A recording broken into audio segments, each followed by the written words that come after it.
when people start looking, like when it's actual time to start looking for housing, I would say the majority of it is coming from where are my friends living. I do think there's a huge benefit to AI in the sense of like centralizing some of the efforts that are involved with the journey. So like if you can find a way to use AI to generate like drip email campaigns off of what we've already collected from that specific lead. So we know that they want a 2-bedroom. We just recently dropped prices. Like if something can do that for you and notify these people of these things, I think that's where we see more benefit rather than just relying on like an AI leasing agent. Okay, we're here with Delaney. Delaney, go ahead and tell us who you are. Yeah, sure. My name is Delaney Duke, and I'm the Director of Digital Services at Landmark Properties. I have been with Landmark actually since I was in college, living and working at one of our properties. So it's been about 10 years now. And yeah, within the last few years, recently moved into digital marketing. For us specifically, we are full scope now as far as who we lease to, but student housing was our primary when I first started at Landmark. So got a lot of experience infusing social media and digital marketing into our strategy. And that's what brought me to the position I'm in today. Cool. And at Landmark, do you guys, when you said services on the end of your, didn't you say services on the end? Do you guys Yeah. delineate then different services versus something else? Are there other marketing, tracks? Yes, we have so mine's digital services, but I'm under like the larger umbrella of creative services. So we have our in-house design team, and then we also have like corporate marketing support as well. So those would be like the people that are kind of traveling around and helping with like marketing strategy from the corporate level to all of our properties. Got it. Cool.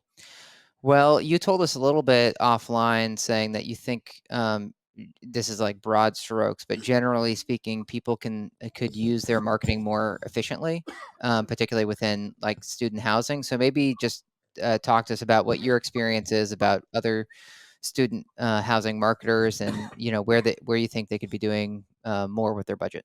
Yeah, I think there's been a lot of shifts obviously in the last like few years, especially since pandemic. I feel like we talk about that a lot still. A lot of things obviously shifted to a more digital focus with the rise of TikTok and all the different platforms that have kind of come and go in the last few years. I think there's been a challenge to find like the best places to be. And I think sometimes like if you take a broad stroke over everything, you're like, well, we just need to be on every platform. We should just have a presence everywhere. And I think you're seeing now, like even some of the larger brands, like outside of the housing space, like kind of taking a step back from some of these platforms that may not be as well suited for, what we're looking to get out of our digital strategy. And I think that's, kind of what we're seeing now in housing is, especially with student housing, and I know the same goes for multifamily. A lot of times it's, people that are working at your site teams that are running these profiles. So if you're asking them to keep up with a Facebook, a TikTok, an Instagram, a Pinterest, their Google business profile, maybe you're still using Twitter, X, whatever you still choose to call it these days. And maybe now you're exploring Be Real and some of these other platforms. It's like, how many things can we really ask these people to maintain at a level that is acceptable and engaging for our audience, and also, giving back to our brand, like giving something to us, giving value to our brand through what we're asking them to do. And so I think nowadays with what we're, seeing in the social media space, less truly is more.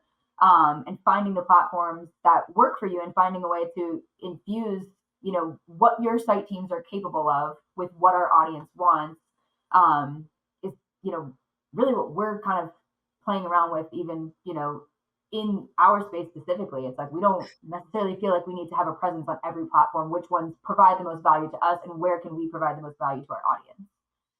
Got it. So are you, generally speaking, and now you are going to represent all student housing marketers across the globe. What I'm hearing is that basically social media is like, one of the main focuses. Fair? Definitely. Okay. And in multifamily marketing, there's more of a focus on lead gen, like, phone calls or tours. But in our experience, that's harder to track or give attribution to on social. Yeah. So, do there tend to be different goals then for like as far as like what effectiveness looks like? I would say so. I mean, I think I can speak for all of us when we talk about an organic strategy and that you're not going to see the results in an organic strategy overnight. There's not something that we can push out on an organic platform and, measure the effectiveness right then and there, or even just like at like the span of a campaign alone. I think what you're seeing now with Gen Z that's made such a big difference is that they're super tech savvy. Like that's their whole bread and butter. They've been raised in the generation of technology. They've always had a device in their hands from the time that they were kids playing on the iPad to now making TikToks. Um, they're doing their own research on these platforms all the time without ever contacting you. Like the last thing they want to do is have to actually put in contact information and hear from a real person half the time. So you want to make sure that you're meeting them where they are. And that is, social media for the most part. Like when we did this presentation that we did at Multifamily Social Media Summit, I don't remember the numbers specifically, but the amount of time that they're spending on social media platforms, it's like half the day. So making sure that your brand has a presence on those platforms, it's super key to getting their attention because they're not going through the traditional typical lead funnel. They're doing all these different touch points on all these different platforms before they ever decide to contact you. And they're going to have their ducks in a row at the point that they decide to contact you. They're not just going to be like, I drove by this. What is this? They're just going to look that up first and then make a decision of who they think you are and then see if that matches once they do choose to reach out to you. Mm. Reed, I'm going through this mortgage process with the new home. Yeah, I heard about that. Yeah, this morning they texted me and they're like, I need you to send this IRS, the IRS tax assessment or something or whatever. I was like, what is that? They're like, that's your real W-2, not the fake one. And I was like, oh, I'm saying this because she said they don't want to talk to real people. And I was like, I don't know how to get my fake W-2. How do I get that? Because that sounds good. Yeah. So anyways, but Delaney's saying they don't want to talk to fake people. They don't want to talk to real people. Well, do you want to ask her about pin her down on KPIs? Usually you go there. So yeah, I was going to maybe go a little further on that. Just, what you'd recommend if you are running a TikTok campaign or Spotify, social, you mentioned, Twitter, X, what are the things that you're looking to extract, I guess, out of those campaigns that you feel like you're being able to kind of piece together, impact? Yeah, I think as far as like tangible results, like we're always looking at like what's driving traffic to the websites for our sites. So I mean, the good thing with a lot of these is you can track this stuff. Like you can go and see how many people have come from specific ad campaigns if you're doing that type of setup in house or through third party. Um, that's usually the main thing that we're reporting on. But again, like from an organic standpoint, like you can't click on an Instagram. I can't tell an Instagram post like if that specific post is what made someone go click the link in our bio. That's pretty much impossible to track. Like there's no way to get that information. But again, I think that's something that like we as marketers have to understand that like organic doesn't provide as much visibility. Like we can see on the organic profile how much engagement we're getting on our posts. We can look at those analytics, but how those actually physically translate to what we're seeing as far as conversions go, it is challenging to track. And you have to just be essentially bought into the fact that like pick up on it on tours. Like, are we hearing from students when they're coming in the office saying like, oh yeah, like I saw that TikTok y'all made the other day. We've had a couple sites make some really funny TikToks that have legitimately brought people into the office because they went so viral that they were like, I have to go check this place out. And I think that's part of like, it's a lot for organic. I think it's going to be a lot more like word of mouth that you're going to hear is like, yeah, my friend sent me like y'all's post on Instagram, or you can see how many people are bookmarking posts or sharing posts with other people. Like those things are going to be like really the most measurable thing you're going to get out of organic. But despite the fact that we can't see that direct connection, like you still have to buy into a strategy on social media if you want to get in front of Gen Z. Like that's where they are. So you have to be there. Yeah. Well, can you, in simplest terms, walk us through a sample rental journey for a Gen Zer? Yeah. So just from the beginning, like this isn't happening necessarily to start on Google, or is it? So just go ahead. Yeah. What does that look like? I would say it depends. So, I mean, for student housing, like we know our time frame, which is a little bit like different in comparison to multifamily. So, like most of us offer one lease term, and that's going to be starting in August and ending in July because that it revolves around the school schedule. So, when people start looking, like when it's actual time to start looking for housing, I would say the majority of it is coming from where are my friends living. And so it starts there. It's like, hey, I went and partied at this person's apartment, or I went to a girls' night at this person's apartment. I really like this complex. I want to learn more. So they are still using Google. They're still going to go on Google and they're going to look at the listing. They're going to look at reviews. That's a really big place where, like, generally most Gen Z, and I would say even like younger millennials too, like reviews are one of the first things that they're going to look at. So, and honestly, less so the star count and more so like what's the substance of the reviews. So they're going to read a handful of them before they take the next step. And that might be it for the day. Like maybe they just look at reviews and then they get on Instagram and they get an ad from us, or they see, an organic post from us, or their friends again send them an organic post from us. And they're going to do their research there. So likely when they looked at reviews, they looked at the website, they saw that, they're looking what we have to offer, price ranges, things like that. But then they're going to go verify that what they see on the website is what they're actually getting by using social media, because that's where you're going to kind of strip out, at least like if you're using your social media the right way, you should be stripping out those like pristine property photos that you paid a photographer to take a lot of, or paid a photographer a lot of money to take. You're usually not going to use those in your organic social media strategy. You're going to want to be taking more like real-time photos, real-time video content. If you can source user-generated content from your residents, which you should be, they're always posting content in their apartments, whether you like realize it or not. Those are the things that they're going to want to look for. So they're going to go to your Instagram. They're going to look for this stuff. If they find you on TikTok, they're going to look there. I would say like most TikTok research is coming from like looking for apartments on TikTok. So a lot of Gen Z is using social media as a search engine now. Instagram's algorithm's not as good for that, but TikTok's is great. So they're going on there saying like apartments near University of Texas, and then seeing what comes up. So being like on our end, we want to be strategic about what keywords we're using, because TikTok does function a lot like search engines now. Yeah, so they're going to do that for a while, just go back and forth between content. I mean, I would say on most bases, like usually it's like a month before we hear from like these people that are just doing general research online. They're looking at all of these things, and then they might eventually come and have something to say, or put in a guest card, or contact us to ask a further question at like 25 to 30 days.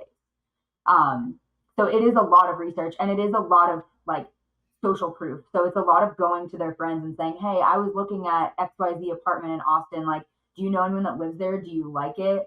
Can I talk to one of your friends that lives there? Oh, we didn't like living there. They were really hard on us. We had multiple parties and we got them shut down. Like there's things like that that are going to happen, obviously, but it is a lot of word of mouth and a lot of doing what their friends are doing. So that's something that if you can, like you want to leave a good taste in everyone's mouths, so that when they are going and talking to their friends at the time that everyone's signing leases, we're at the top of mind, because we had a really great move-in, and move-in was really efficient. And after move-in, we did multiple resident events to get everyone out in the community. These are the things that are super important for us, because the leasing timeframes open up between like October and November. So those like first 60 days are really pivotal for, making that lasting impression, so that when these conversations start happening, the students are talking about your building. Yeah, so maybe carry that all the way through for us, but I'm just gonna tee this up a little bit, maybe by asking, do you see higher conversion rates then as a result of all the verification and social proof that's done up front? So if they spend more time on reviews, then verify those reviews through social media, getting a better handle, not disregarding, I'll say, stock images, and trying to get a real sense of things, and then check with their friends that by the time they get to you guys, is it usually a high chance that you're going to turn that into a lease, or is it, and I don't know if you can make this comparison, but similar to multifamily, where they're still going to shop a few more properties? I think it can go both ways, but I would say if they're going through like all those steps, they're confirming with their friends, we in student housing have a higher likelihood of them signing sight unseen. So a lot of these kids are willing to make a decision off of what they've read, off of what they've heard, and off of what they've seen, without ever having to step foot in our building. So I do think that we have there is a little bit of a differentiation there, because like we're seeing a lot now. I mean, we offer a lot of like self-guided tour options or virtual tour options. But we are seeing a lot more like Gen Z students willing to make the decision without ever actually coming into the property. And I do think that is because of the fact that we are keeping, we're keeping up with the sources that we know they're looking at. So they're getting all the information and all those boxes checked without ever having to come to the property because it's all available to them in some sort of digital format. Cool. I have several more, and I want to give it back to my partner over here, so David can ask a few questions. But I'm going to ask one more while we're on this whole renter journey discussion. Any thoughts, opinions on Gen Z and their relationship with AI? David actually asked me on a podcast a few weeks ago if I would rent from Her, if you know the reference, that movie. um, with Joaquin Phoenix, but we were kind of talking about, just I mean, it wasn't about the creep factor per se. I think that's too Yeah. often thrown out these days, but She seems obviously lovely, just for the record. Her seems Her lovely. seems lovely. Yeah. But there's this huge wave of AI leasing agents, right? And we don't have to name names and have you respond to each one of those or anything like that. I'm just wondering, generally speaking, if you have can share a little bit about the sentiment of Gen Zers and their relationship with AI. If they're like, we hate chatbots, like we're on to you, it's all BS and we don't want to interact, or if they're like past that and it's like we're comfortable with this is the future, and so we engage and we don't think twice about it. I think you have to find a balance with it, to be honest, because I like even in my own experience, I'm a younger millennial. I don't love a chatbot. I usually feel like my questions are too advanced for a chatbot to handle, and that seems ridiculous because I'm sure some of my stuff is like very basic, but especially the ones where you're limited to just having to select like from a preset menu. It's usually not going to answer most of the reason of why someone's coming through chat. Um, but I do think there's a huge benefit to AI in the sense of like centralizing some of the efforts that are involved with the journey. So like if you can find a way to use AI to generate like drip email campaigns off of what we've already collected from that specific lead on a guest card. So we know that they want a 2 bedroom and we just recently dropped prices. Like if something can do that for you and notify these people of these things, I think that's where we see more benefit, rather than just relying on like an AI leasing agent per se. But again, I do think there's some value in that, especially like just as far as like scheduling tours and getting the general info out the door. Like that can be a very, very repetitive process. So I think there are certain touch points in the journey where that's appropriate, but I still think that there has to be a human element involved in that somewhere. And maybe that depends on where they're at in the journey. Like if they're, early on, still think there's an argument to like make sure there's a human aspect at the front, but I think there are some things in between that can again be automated. And then once they come to this point of like, okay, we know they're an interested lead, this is a warm to hot lead now, that's when you would pull the human in to continue like actually closing the deal. Yeah. I think it varies. Like I personally, when I see it's just like a regular bot, I'm like, all right, I'm picking up the phone. Like didn't want to, but if I'm going to chat, like I want it to feel human. So it needs to not just be the clickable options. Like I think if you're going to use AI, have true AI and feed it your property information so that it feels like it's an actual chat. And then we're doing that, and there's some that are not. So I almost want to play Mythbusters with you on Gen Z like stereotypes. And this would be probably one of them that I'd get into is like, friend or foe, with AI. It's interesting. I have 3 daughters. My youngest is 10, and we somehow found ourselves in this conversation about AI. And she, David knows Sterling. She was like, I think it's a bad thing. Like I think there's all sorts of concerns about it. And at the top of that list is job displacement. And I was like, "How old are you again?" you know, yeah. But it was awesome. I was proud of her for not just like, oh, my age, like we just know it's part of the world and we accept that. She was already very much like expressing, what she felt were some big issues with AI, and so somebody that's more mature and relatively speaking now, as I say this out loud about my 10-year-old, how they're feeling or thinking about it. And is there this like, you're not going to fool me, mindset? I don't like, same thing with reviews. I love that you called out like substantive reviews instead of just general reviews, like that they would really try to make sure that they felt like they're getting an honest picture, which AI, that's one of the bigger questions right now is that something that you can get, from interacting with these chatbots? So that'll take us down a different rabbit hole. I'm going to pass it over to David, but yeah, I'm going to come back to you though on a few other, I'll call them Mythbuster questions about Gen Z. Please do. Did you get into it more with her on the? Oh yeah.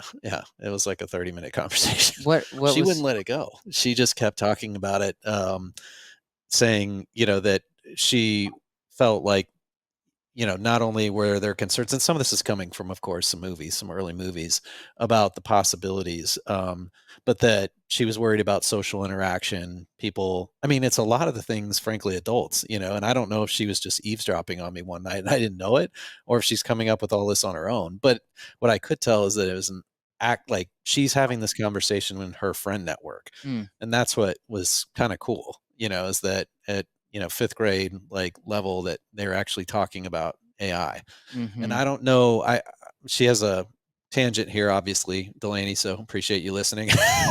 But she is a wonderful fifth grade teacher who hits or doesn't shy away, I'll say, from some of the more controversial like global topics, whether it's environmentalism, and I don't want to call that controversial per se, but depending on who you're talking to, it could be seen as controversial.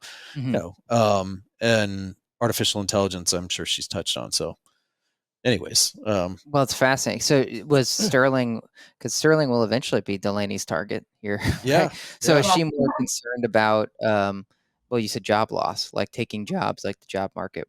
And what does she think is bad about that? I tried to explain to her some of the benefits, and that was what was weird is, I'm the 48-year-old father, like trying to explain why AI is good. Yeah. And my 10-year-old is like, no, it's not. We should have her on. This would be fascinating. Yeah, it would be interesting. But well, you're making me now. That's it's where the combo goes. Topic. I was going to say though, I'll try to connect us back. When as David's saying, she'll be aging into your target demo here shortly. How do you approach that? I've dealt with other kind of verticals, I'll say, Delaney, like outside of multifamily student housing, real estate in general, that you have, we'll call it the caregiver, and then kind of secondary, which is the kid, or the direct target. And that example would be like hearing aids or something like that. So similar kind of situation, I would think, right, when it comes to student housing and digital marketing. How much attention do you think should be put on the parent, in order to recruit these kids, let's say they're freshman, sophomore years versus just the amount of budget and effort that you spend on the actual student? Yeah, I mean, I think for us, the parent is also very, very valuable in the sales process for us. I think as far as like the first touch point goes, like it's usually going to be the kid saying, "Hey, mom, dad, I found this apartment. I want you to look at it with me." That's exactly what I did to my dad. I got a Facebook ad for one of our properties and was like, "Hey, they're doing an open house for Parents Weekend. You're coming in town. Let's go check it out." So like, I think for us, we make sure that all the information that they would generally need is readily available. So our websites are equipped with FAQ and different things, all, different elements that parents are looking for. And, making sure that we're providing like university resources and things of that nature, like to make them feel like, listen, your child is as important to us as they are to you. We want this to be their home away from home. We want you to feel good about the decision that you're making. So that is very much so infused into our process. I wouldn't say it's like a first touch point though, just because it's more challenging for us to directly target parents. We don't know where they're located. So, we know when we're advertising or when, we're doing any type of like marketing campaigns, like we kind of have a benefit in student housing because they're all right there. They're over the university. They're 5 miles within the university in most all cases. So it's easier for us to get in front of them first and then make sure that next step, we have, the tools available to make sure that, parents are getting what they need from us and from the sales experience as well. Um, I don't think I got clarity, Delaney. What do you have much experience with traditional multifamily? No. Okay, so this may not be Mythbusters, but we have some experience with student housing. I don't know. We've probably run 100 properties over the years.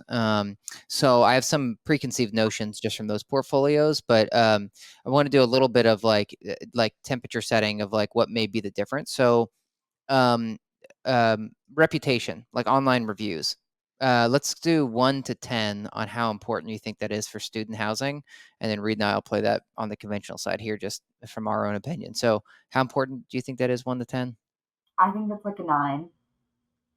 Interesting. Could you go into more there?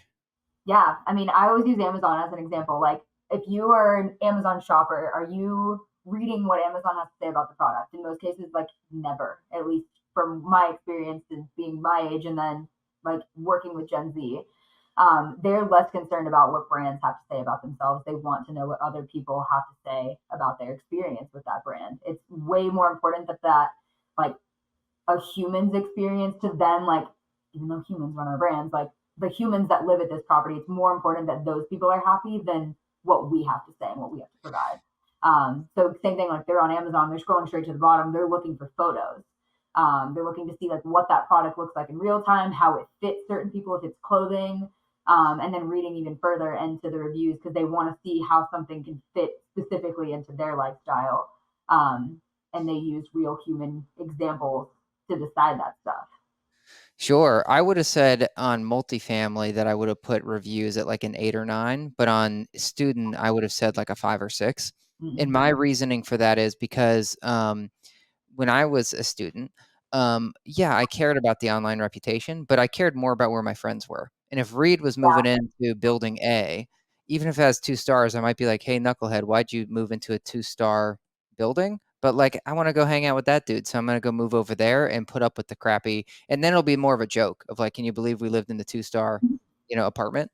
But in multifamily, I don't have the same pull of my friends, generally speaking. I may not know anybody in the building. And so therefore I put a lot more onus into the reviews. So that's why I was coming up with that Yeah. scale. I think that makes sense too, though. Like, I do think that it varies. Like, I think if you're looking at a student that's transferring in from a different university, maybe isn't coming with friends and isn't worried about that, then reviews are super important. I do think some students are willing to make the sacrifice to live where their friends are, but I also think that's the decisions that they're making together as they're looking at this stuff saying, okay, we want to live in the nicest building at UT. So which one is it? And they're deciding that together, and then they're all flocking together to that building. We see that a lot. Like especially in like a new development realm where we have more money for marketing, and I think the marketing is just a lot more like specified at new development because we don't have residents to deal with. So like we spend all of our time and efforts into marketing. I mean, we'll get like a third of a sorority chapter to sign with us, like solely off of getting a couple of them in the door and them saying, okay, we're leasing a 5-bedroom, we're going to go tell our sisters, and then the rest of them, follow suit. Totally. What about price sensitivity? Yeah, I would say with Gen Z that still exists. I do think that there is room to value sell a little bit more with students because they're not paying the bill in most situations. So as far as budget goes, like that's where we start usually dealing with their parents or their guarantors at that point. But I do think like when, if I'm touring a multifamily property, me specifically, like I know what I make. So I know what my price range is as far as like, okay, I might be able to wiggle $200 like a month, but that's it. Like, so this is the highest that I'm willing to go. Student usually isn't being told that information, at least like not in my experience of what like their parents are willing to spend. So I think they're still shopping the places that they want to live, and then really the decision resides within parents. So I think for our experience, like we still have people that come in and they're like, wait, this is way more expensive, but we're pretty transparent. Like now on web, like all of our prices are generally available. So at the point that they're coming to us, like they usually have already seen the pricing that we offer.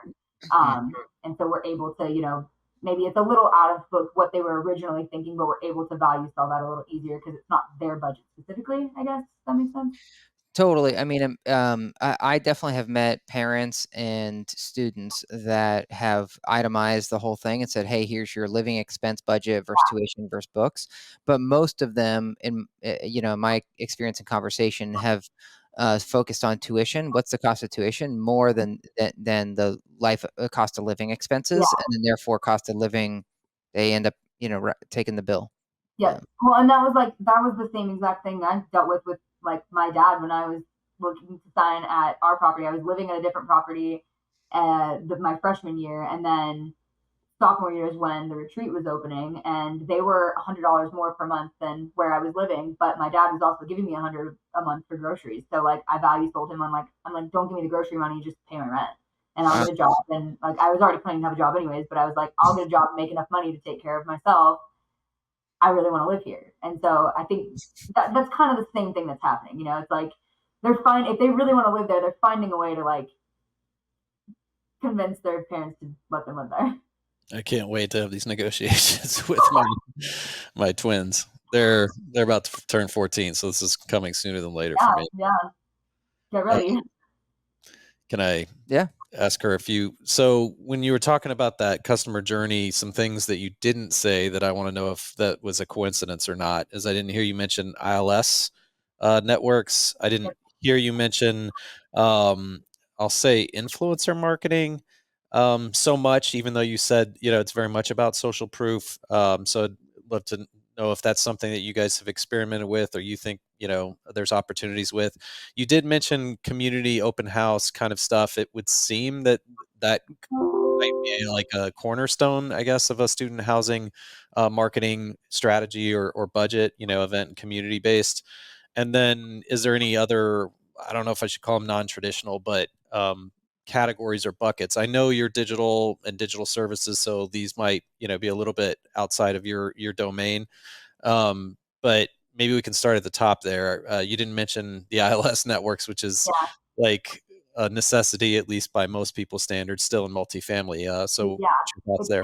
It's a huge difference because like when I'm looking at a multifamily development, I'm on apartments.com. I'm looking at all the ILSs, local and, larger scope.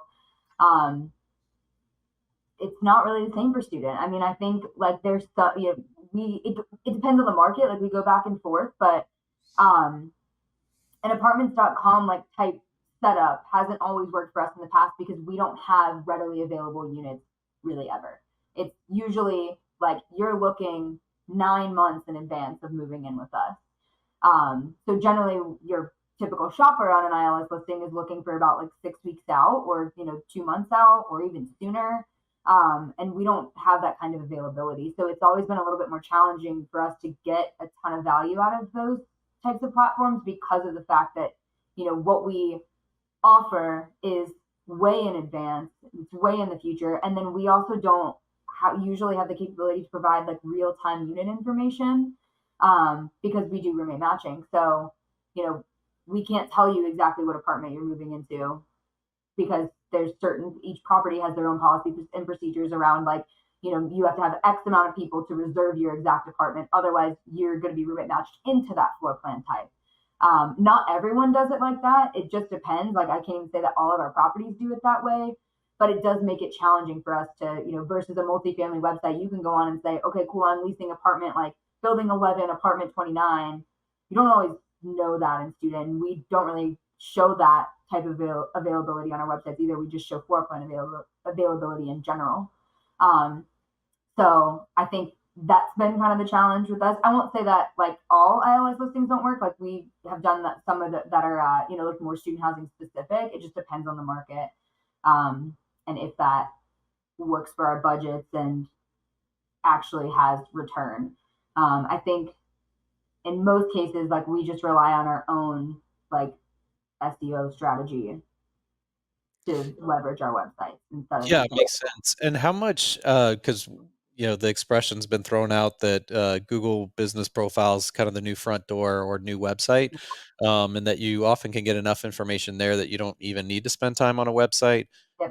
How are you guys thinking about that? Do you think that there's some truth to that, or do you still feel like the majority of renters, I guess, or prospects are spending their time on the website?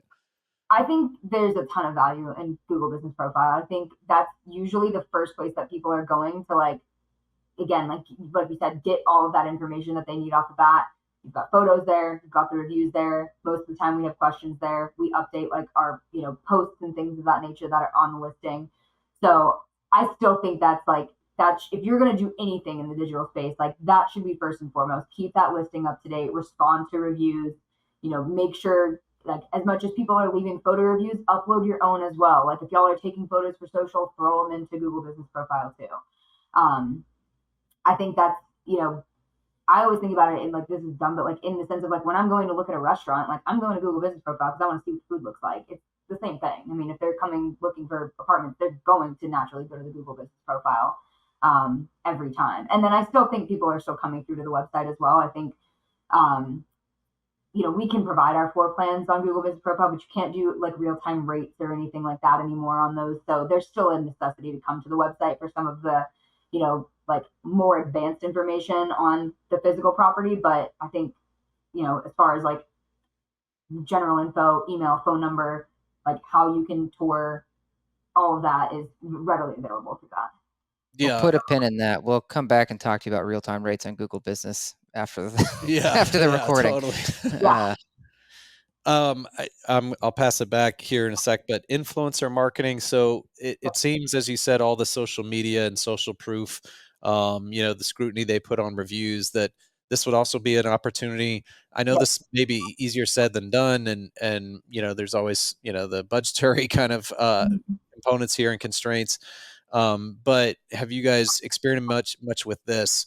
David and I have talked about this in our own, like in the industry, more from a vendor standpoint, but it's almost like going to the consultants versus the main trade shows. It's like, the value of connecting with them. And it seems like, at some of these campuses and whatnot, that you'd be able to locate, some pretty valuable influencers through social media.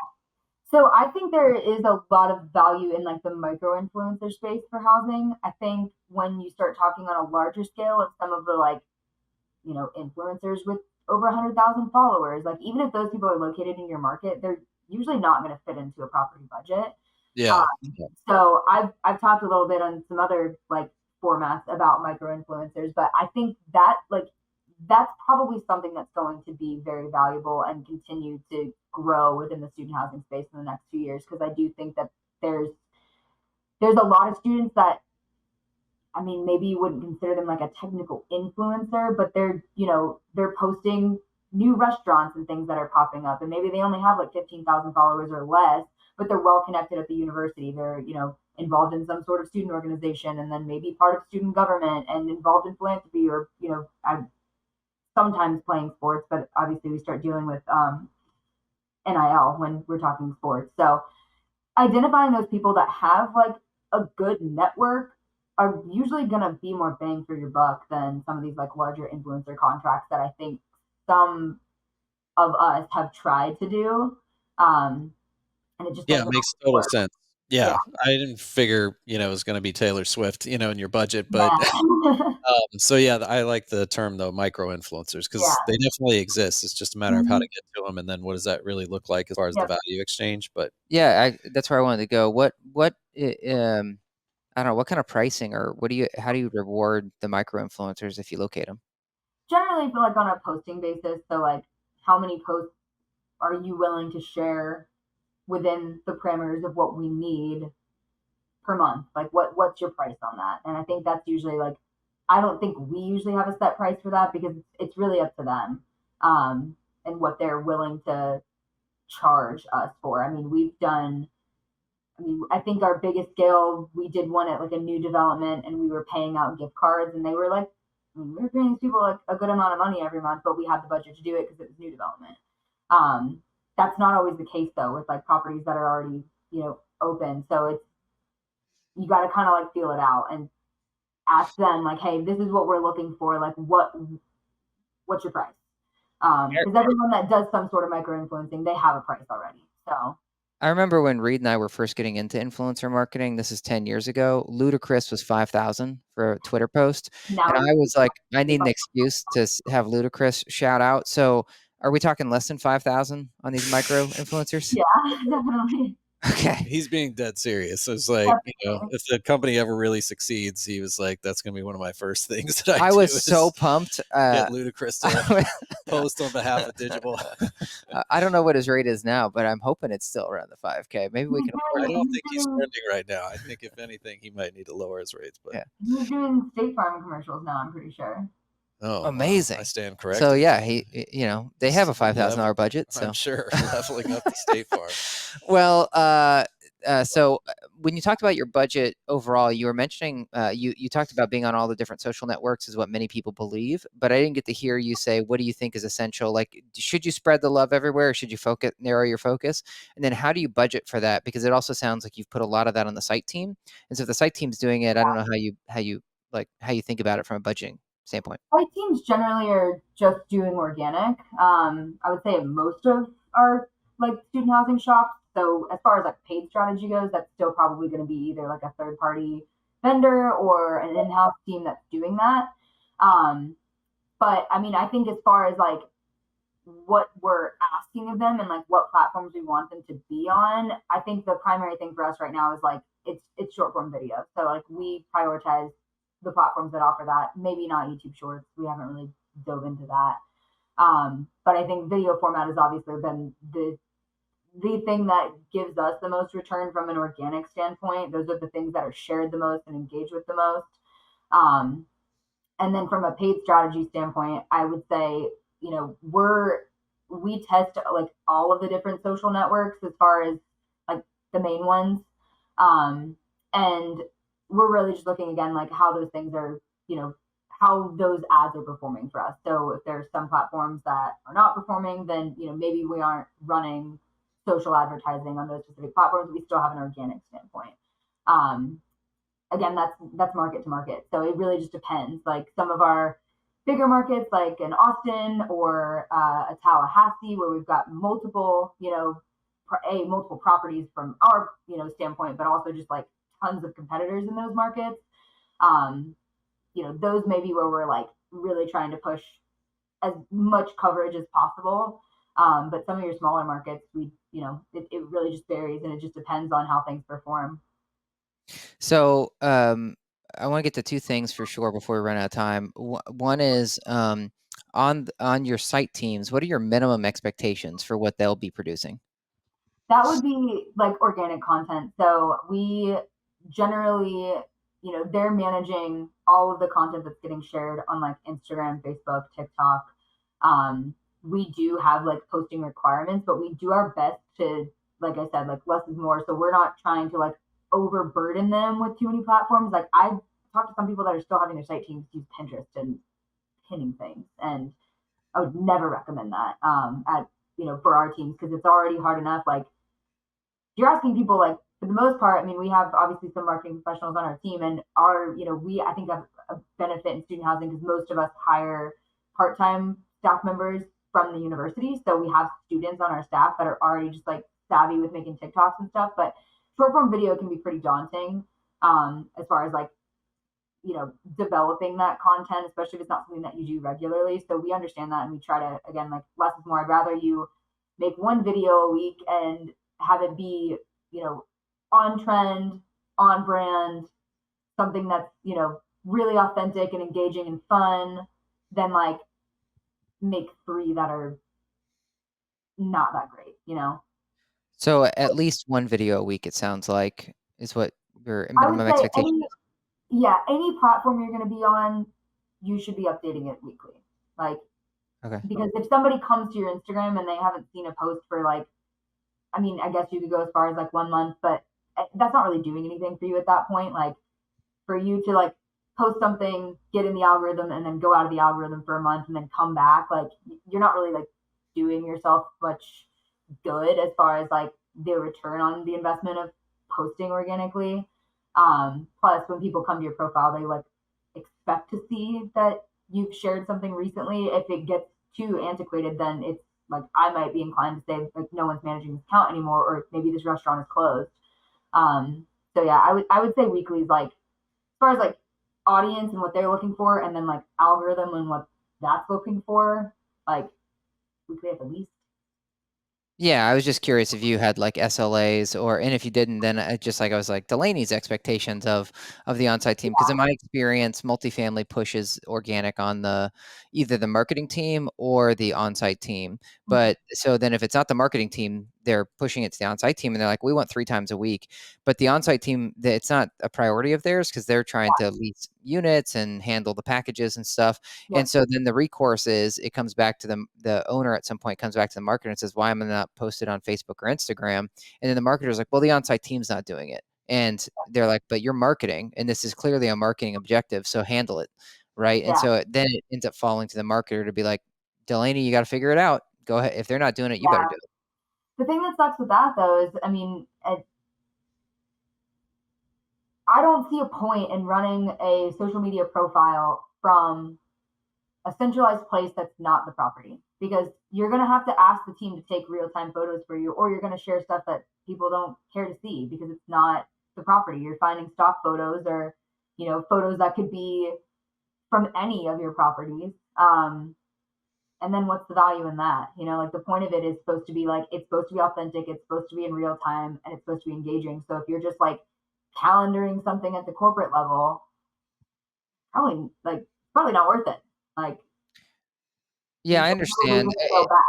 But there's lots of things in multifamily or just property management that we do that just don't hit the objective. It's more of like the owner's like, hey, I understand the on-site team's not great at TikTok, but like my 11-year-old is on TikTok. And so then you better be on TikTok.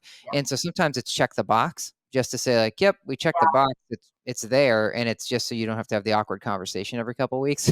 Right. So, anyways, well, Reed, what do you want to wrap up with? This is tough because I have about 7 more bolded questions, not just questions, bolded questions. But I'm going to try to stick with just 2. So this is a 2-part question, so I'm manipulating a little bit here. But it sounded like you're saying the strategy could and should be fairly nuanced from one property to the next. Fair, right? Mm-hmm. So just more confirming that. So then you also had mentioned how maybe tempting but unrealistic it is to try and be everywhere, given how difficult it is to kind of pin down these Gen Zers. Yep. So the question in that is, how have you gone about, if the strategy can and does kind of need to look different from one asset to the next, go about your discovery? So how are you determining, given all these different options and places that Gen Zs might be or look, do you, if you're getting a new property, have any kind of upfront discovery before you set the marketing strategy, or do you have kind of a default and then you just evolve really after the campaign's launched? I think the way like things should be approached is more so from like your target demographic standpoint. So like when I'm talking social media, like I'm not looking at a market saying, okay, generally we would be on Facebook, Instagram, TikTok, but maybe we just get rid of Facebook here. Like we're still going to be on everything across the board. It's more so the strategy that like of what you're sharing and how you're sharing on those platforms that changes market to market.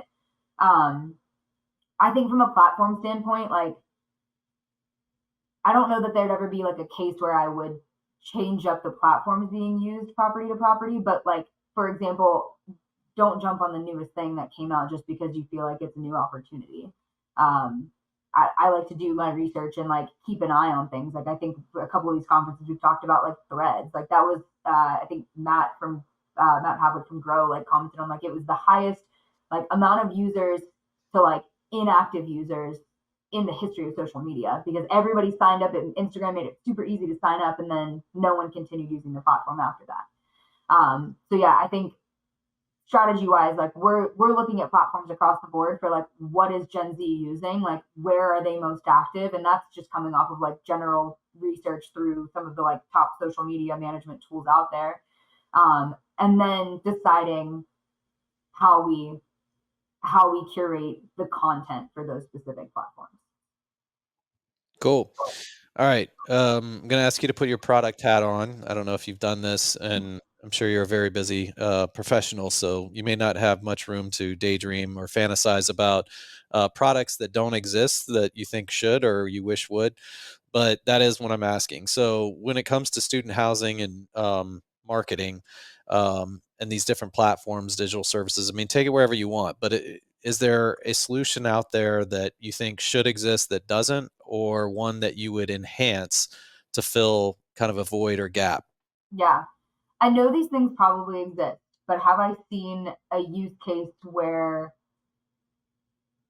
I thought there was value in the tool would be an easier way for our teams to collect user generated content from our residents, because like I said, they're taking it all the time. Like they're cooking in their kitchen and posting a photo of the beautiful meal they made. They turned their island into a cheese board. Like they're drinking coffee on their balcony with a beautiful view, but all that stuff is being shared to their own private social media channels, and in most cases we follow our residents.